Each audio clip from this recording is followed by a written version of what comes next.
Welcome everyone to this video for the 9 Principles of Spiritual Recovery. I'm Ken Sanborn, still. Well, I think I'm still me. I had a tooth pulled yesterday, a molar. I had a crown on it about 30 years ago, I had put on, and it finally started falling off a couple of years ago. And I tried to re-cement the thing a few times myself and ended up almost swallowing the damn thing a couple of times. So I left the crown off a few months back and figured I'd get it yanked one day, get the tooth pulled. And of course, I put that decision off as long as I could, trying to avoid the whole deal. It hadn't started hurting, but I figured I was living on borrowed time. I called my oral surgeon, a gentleman I've been going to for over 20 years now, who I refer to secretly as the Viking because he has forearms the size of my biceps.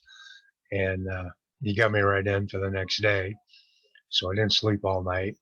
I went to the office to have the thing removed, and yesterday it was about 100 degrees up here in the Northeast. It was crazy hot. Pretty warm today too, but not quite as bad. So for some reason, I was really nervous about having this extraction. Probably ninth tooth I've had pulled since they started falling apart in my early 30s.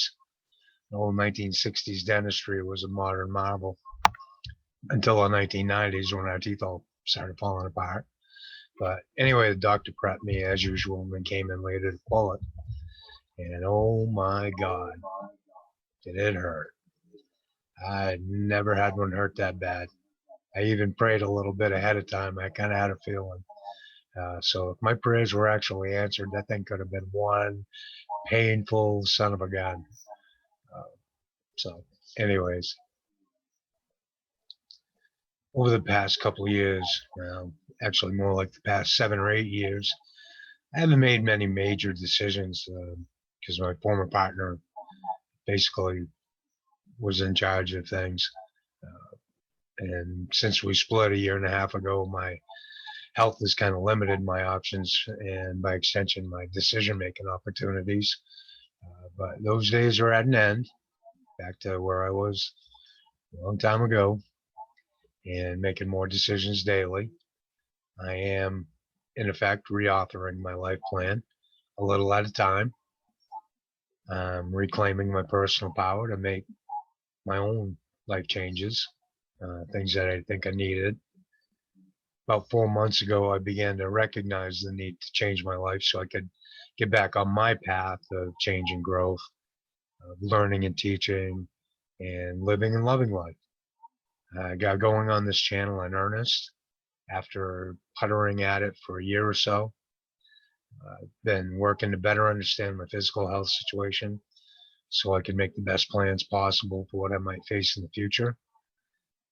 I want to make sure I have the right residential setting for what I'm going to need.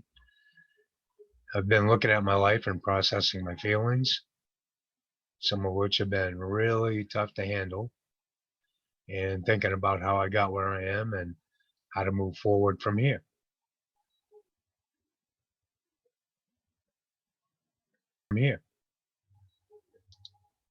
So anyway, this morning I decided to look up Louise Hay's cause of tooth problems and read that it was, quote, long-standing indecisiveness, end quote. No kidding. So I figured out that was right on, and not just about the damn tooth. I've been indecisive most of my life. I'm a Libra sun after all, and tend to overthink things. I have a lovely Virgo rising. It's a little overly analytical, and probably in an attempt to justify not coming to a decision, generally to avoid any emotional stress that might result from making the wrong decision, which results from my Cancer moon and my conditioning over 60 plus years on the planet. So for most people, though, change is about as much fun as having a tooth pulled, me included.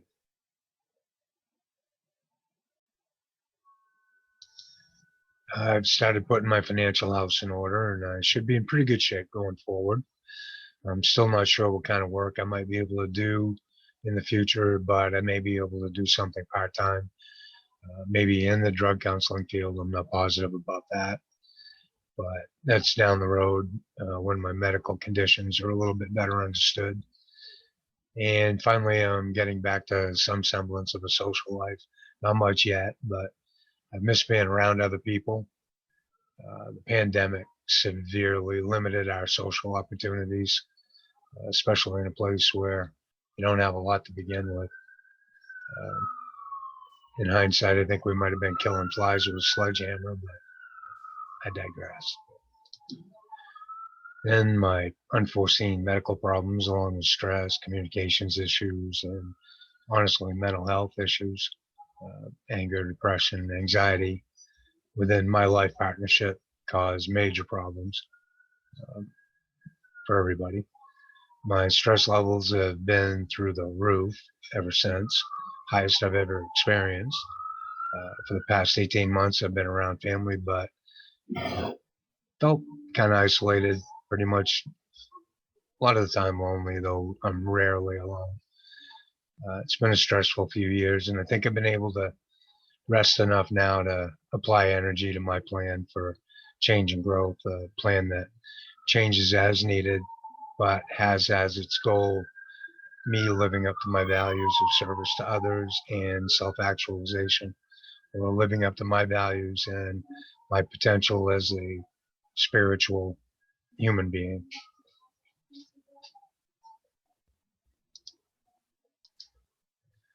I believe I'll soon see my quote long-standing indecisiveness is as gone as that nasty old molar is.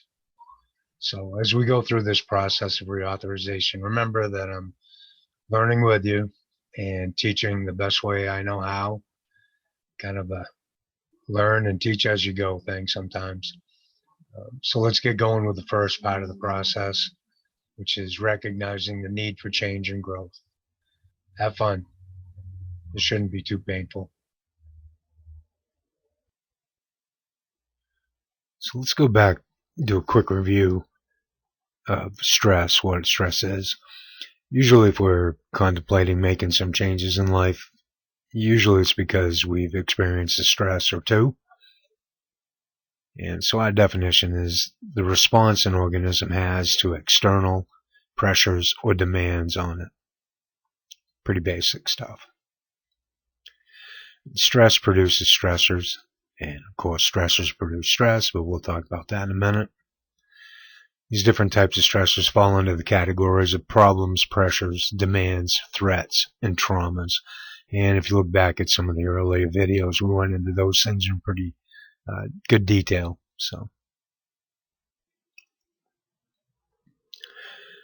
So again, stress produces stressors. Stressors produce stress. And it becomes kind of a dog chasing its tail kind of deal.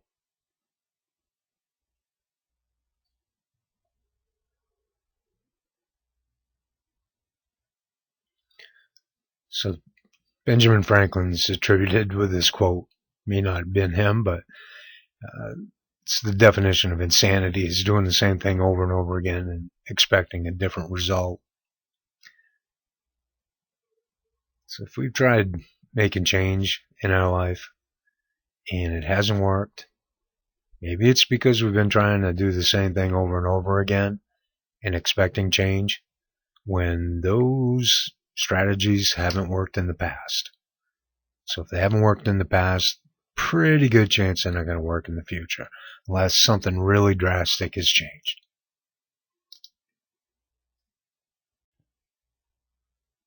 So at some point we ask ourselves this question, how much stress can I handle?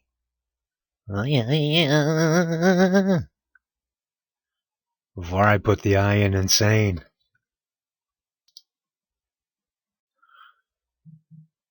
So rather than go insane, you might want to give reauthorization a shot. And we can give this spiritual practice our attention and begin by recognizing the need for change and growth. And that usually doesn't come until after we've asked ourselves,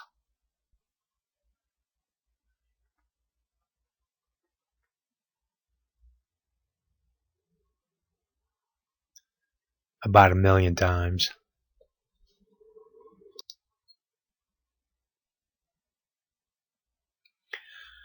So recovery, we've talked about this before, is about getting back our ability to change and grow and resolve our own life stressors. The things that cause us stress, we learn how to handle those things, how to solve them. The spiritual recovery, this is about looking inside of ourselves and rediscovering our self-spirits, our souls, during and after experiencing significant life challenges or crises, and then using that soul, that self-spirit, to help us change, grow, improve the quality of our connections to the all of life so that we can all reach our fullest potentials and be the highest and best versions of our human selves. The question becomes, at some point, how do we do spiritual recovery? Well, my answer is through the 9 principles of spiritual recovery. So one of the 9 principles of spiritual recovery that we're working with is reauthorization. And we've done a video about reauthorization, what that's all about, and especially as it pertains to substance abuse recovery. But in general, this is our guiding principle here for reauthorization, and that it's the process of empowering oneself again and taking ownership for one's words and deeds. And it's summed up in the statement that I am responsible and accountable for my feelings, thoughts, beliefs, and actions and their effects on myself and others. This seems pretty straightforward, specific, but it does get kind of broad and far-reaching as we kind of move out through this.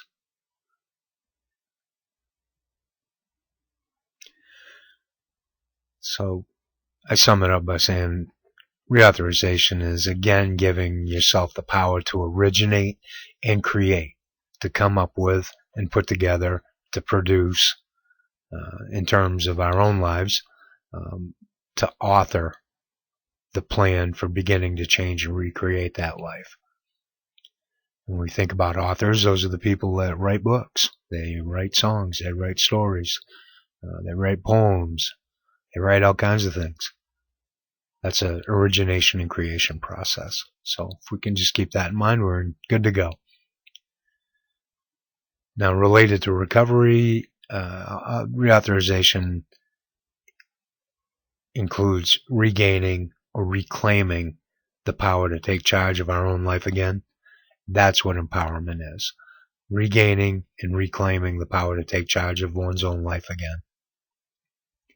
And to once again take ownership for one's life. And that comes in the form of responsibility and accountability.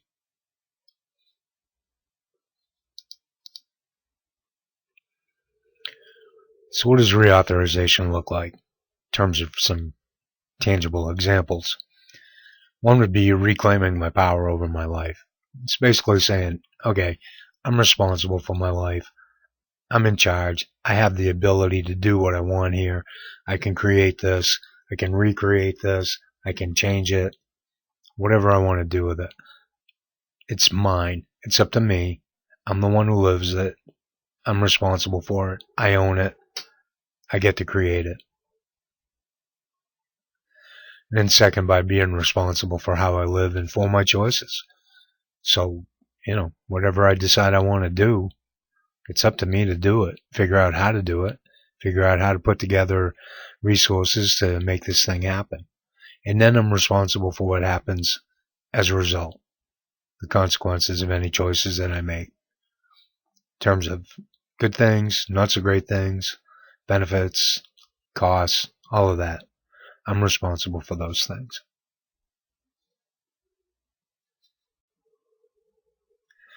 Reauthorization is about coming to the realization that each of us has the right and the responsibility to, again, empower ourselves and reclaim our personal power, our ability to run our own lives, our autonomy. And by taking ownership of our words and deeds, we put ourselves on the path to self-actualization or reaching our highest and best potential.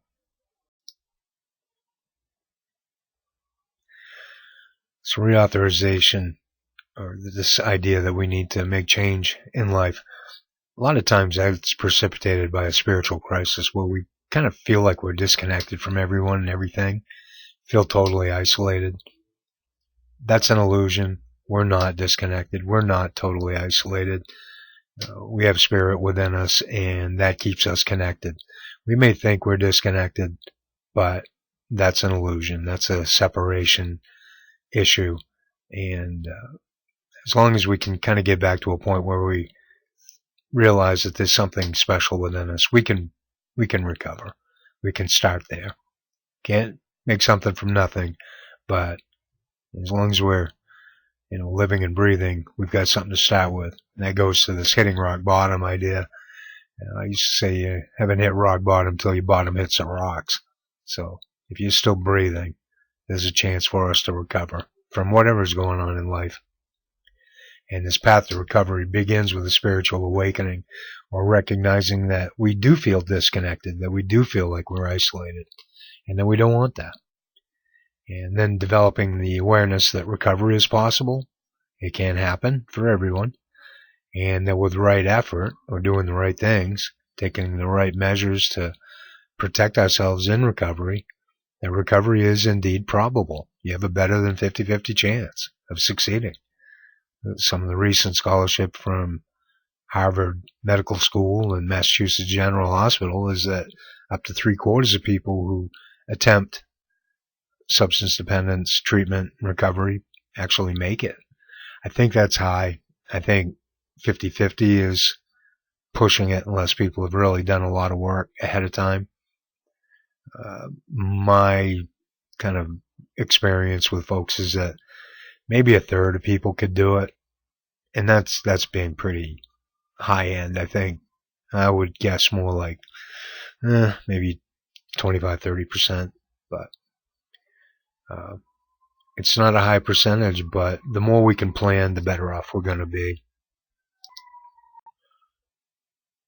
And one of the biggest reasons why recovery is really difficult for some folks is that they lack self-confidence. They just really don't believe that they can do it. And that comes from an experience of not being really successful at handling life problems. But it can be built. And that comes from creating opportunities to achieve some measure of success, and then building on repeated successes to develop larger goals. This is the result of empowerment, and it's essential for successful change and growth in recovery. So when we make our plans for change and growth, we have to build into those opportunities that we can use to achieve, maybe even small things. But from achieving those small things, we build our what's called self-efficacy. And once we start to get the handle on the small things, then we start to take on bigger things. And as we take on the bigger things, then we develop that overall sense of self-confidence that's really essential in preserving recovery over a lifetime. And reauthorization is a spiritual practice. Again, we talked about this in the last video. It's about working with spirit to, one, recognize the need for change and growth in our lives. Second, to author plans for recreating opportunities to succeed in living our own lives. And third, to take ownership for our words and deeds. So we have kind of an exercise here. And if you've already established a spiritual recovery journal, that's great. This would be a good time to pull that thing out and fill up some of the pages. If you haven't done so yet, you may want to do that for this exercise, or loose leaf it, do it on a computer, whatever you want to do. It's up to you. And record your answers to the following questions.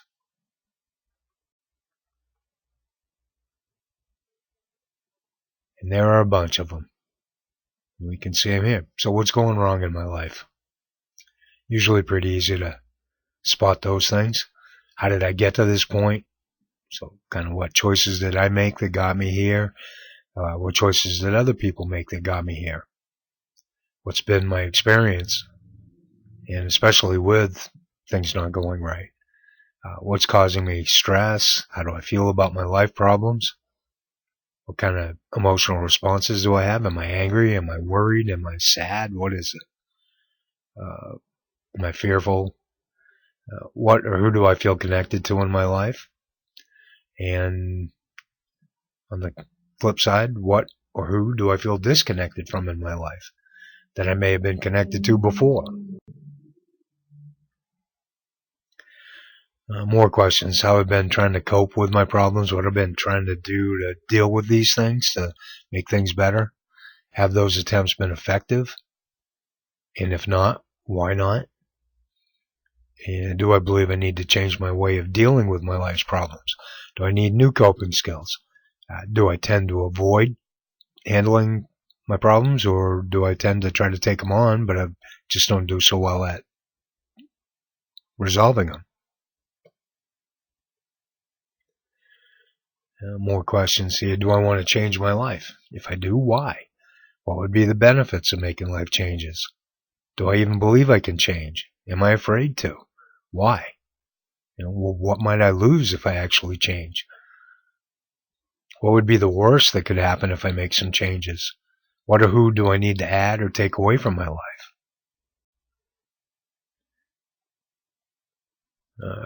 More of these. What do I think will happen if I don't make some changes? The old, where will I be in a year if I don't make changes? Where will I be in 5 years and 10 years? Some folks can't even look that far out. I have difficulty, but I can usually look out 5 years anyway. What would be my best life in a year if I make changes? What would that look like? And what do I think myself from 10 years from now would say to me about this point in my life? Do I have the right to determine how I live my life? Who else is responsible for my life and how it goes? Are there other people around me who can help me make the changes I need to improve my life? What or who is most likely to prevent me from succeeding and changing my life for the better? And why is that? Not everybody around us wants us to succeed, because if we change, they may have to change in order to stick around us, and they don't want to do that. Do I believe in God or Spirit to help me through the process of changing my life? Do I have hope that my life can improve for the better? Do I have faith that good things are possible even if I can't see how that can happen? Can I overcome my fear of change and make decisions to change? Or am I going to suffer paralysis by analysis here? What are some of the things I've accomplished in my life? What in my life am I proudest of? Least proud of?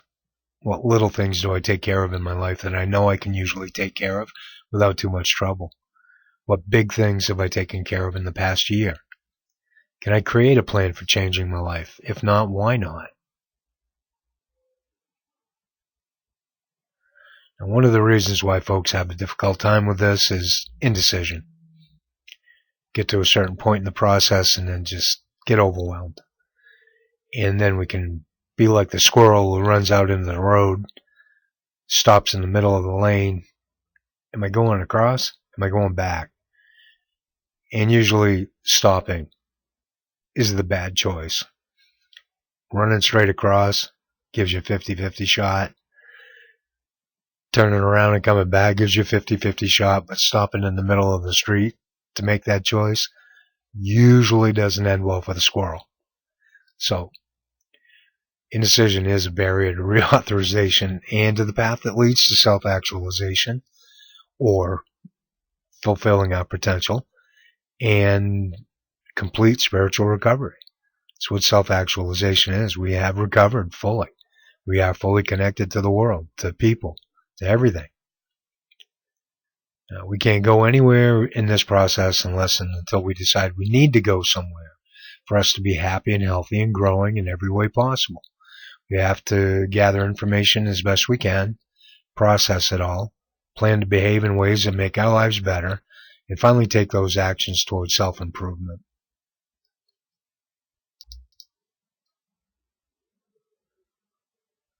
Now, next I want to talk a little bit about the problem resolution process. We'll be hitting on this subject quite a bit as we go through the rest of the 9 principles of spiritual recovery. We're going to have quite a few different opportunities to use this. So one of the things I like about this process is it is a strategy for getting past any indecision and procrastination, which is always part of early recovery. There's no need to commit to any plan that you put together until you're ready and able to do so. It's always nice to have it in your pocket. And there's no need to put it into action immediately. There's still time to consider options or alternatives.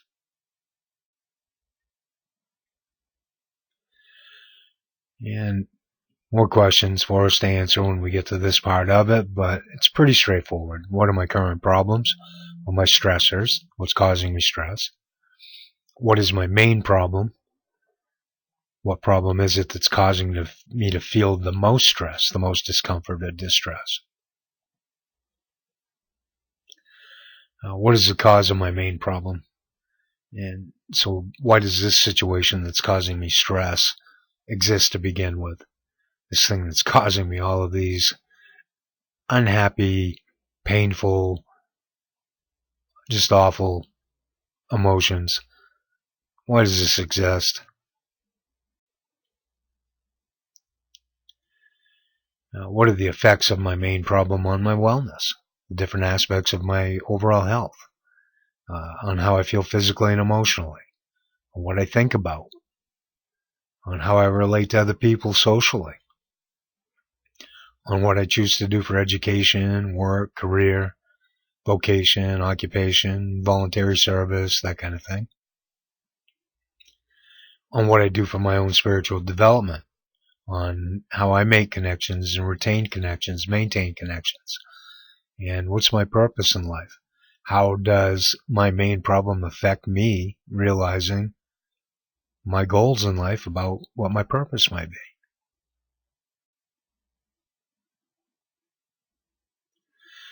If I make changes to address my stress and resolve my main problem and then my other problems, how will my life improve? How will things get better? In effect, what is my motivation to change? How's my life going to get better? That's what I am using to motivate me to change. I need to see that things are going to get better before I will commit to doing this, put my energy into it, and try to make it a reality. What is my top priority for an overall change I want to see happen? What's the first thing I would like to see change? And what is my main problem-solving goal? What do I want to see happen? And what measurable steps can I take to help me resolve parts of my main problem and build my self-confidence in the process of resolving that whole problem? These are what we call objectives, measurable steps. These are small parts that we can take apart here in the process and say, I'm going to do this in this amount of time. So something we can actually measure.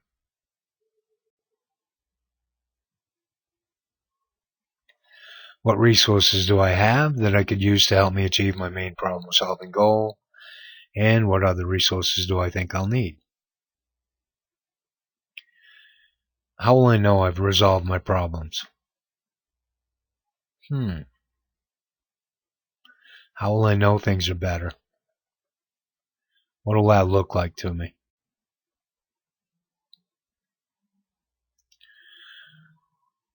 So that wraps up the first part of reauthorization, which is recognizing the need for change and growth in our lives. And next we're going to move on to authoring plans for creating opportunities to succeed in living our own lives. And this is where we're going to try to put together some planned activities, some opportunities to build our self-confidence and to build our momentum for sustaining recovery and succeeding in recovery. So thank you for staying with us in this video.